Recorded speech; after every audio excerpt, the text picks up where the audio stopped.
there are three major factors that interact.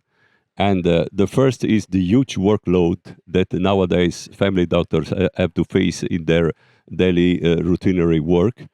The second is the burnout that many doctors, especially young doctors, are facing, and the shortages of primary care doctors, especially in rural area, but not only. And this not only rural area, and this problem is widespread all over Europe.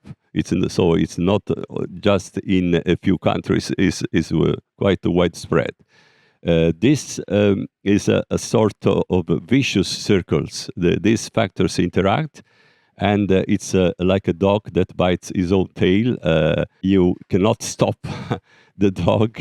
You cannot stop these three factors interact. So these are the problems that we have to address, and also try to be politically influential, and to reduce some factors that hinder the normal flow of primary care. Because if we reduce, for example, the bureaucracy, this will be a great advantage. In fact, the level of research in primary care has improved a lot, but not only in terms of quality, also in terms of quantity. We, as a Scientific Society of Primary Care, strongly believe that the improvement in the quality of primary care can derive from high-quality research, evidence-based research. It is not something that can be solved by a top-down approach. So the healthcare systems or the policymakers take decision in how to change things in primary care without the outcome of this research. So we strongly believe that research is absolutely crucial in the improvement of primary care.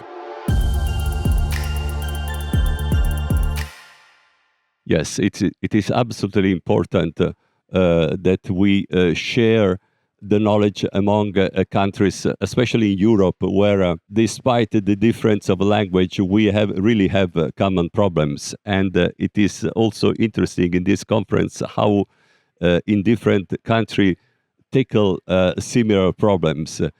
Over the years, we have observed that these issues are more similar, like the one that I mentioned before, like for example, the shortage of family doctors, the early burnout, the huge workload, the intolerable presence of bureaucratic tasks.